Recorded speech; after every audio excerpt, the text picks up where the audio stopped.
আসসালামু আলাইকুম। আশা করি তোমরা ভালো আছো। তোমাদের তো আল্লাহর রহমতে আমরাও ভালো আছি।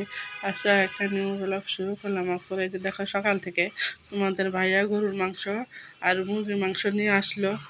তোমাদের দেখুন কতদিন তো দেখলা পদম তার একটা বিয়ে খাওয়া হলো, তারপরে দেখো তোমার ভাইয়া এগুলো নিয়ে আসলো। নিয়ে আসছে তো রানতেই হবে। ওই জন্য হিপিনকে বললাম গরুর মাংস এগুলো একটু মুরগিগুলো কেটে দাও, রান্না বসায় দিব এখন। মনে করে যে গরুর মাংসটা মাখায় চাখায় বসায় দেওয়া হয়েছে।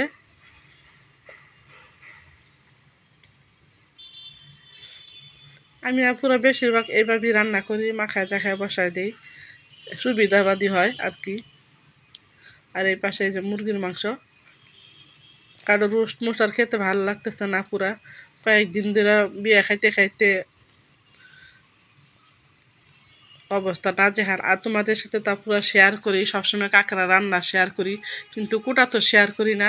আজকে তোমাদের ভাইয়া যে দেখো কাঁকড়া নিয়ে আসছে, 4-5 দিন আগে নিয়ে আসলো, রান্না করে খাইলাম। কারণ এখনই যা খাওয়ার সময়, কারণ শীতের দিন আছে, শীতের দিন চলে গেলে তার কাঁকড়া বেশি ভালো লাগবে না। এই যে আজকে তোমাদের সাথে শেয়ার করব কাঁকড়া কিভাবে কোটা হয়। প্রথমে 2টা ঠ্যাং আর পুরো যে ছুটায়, তারপরে ছোটো ছোটো ঠ্যাংগুলা ছুটায়, তারপরে যে কীভাবে ছুটায়, কীভাবে পরিষ্কার করে, এটাই তোমাদের সাথে আজকে শেয়ার করব। গরম পানি দিয়ে পরিষ্কার করবা, তারপরে মনে করো জাল দিয়ে ডলে ডলে পরিষ্কার করবা, কারণ কাঁকড়ার মধ্যে সেবলি থাকে তো, এই জন্য ভালো করে ধুইতে হয়, পরিষ্কার করতে হয়। এই যে দেখো, এই যে মানে ওই যে চেঙ্গি দিয়ে কাটে, ওগুলা কীভাবে ছুটাইতেছে তোমার ভাইয়া, যে প্লাস দিয়ে ছুটাইতেছে, কাটটা প্লাস দিয়ে কাটটা নিতেছে। আর উপরের অংশটা কীভাবে ছুটায়, যে দেখো এভাবে ছুটাইয়া টান দিলেই ছুটা যায়। সবসময় তারপরে রান্না শেয়ার করি, কোটা শেয়ার করি না, পরিষ্কার করা শেয়ার করি না। এই কারণ আবার আজকের কাঁকড়াগুলো অনেক বড়।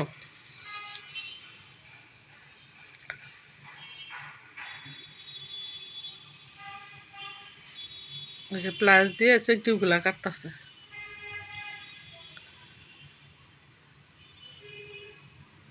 এই যে রান্না বান্না হইলো কাঁকড়া, আজকে তোমাদের সাথে রান্না শেয়ার করি নাই। এই যে এখন মুড়ি দিয়ে খাবো আমরা সবাই।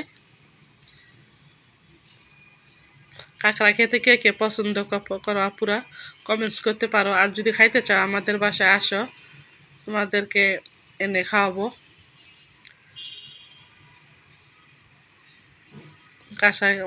কাঁকড়া মনে করো কে কে খাইতে ভালোবাসো, আমাদের বাসায় আসতে পারো,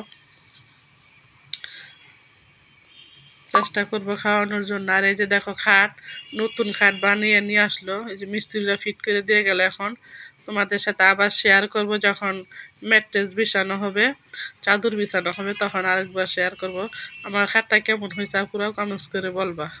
আজকের মতো এই পর্যন্ত।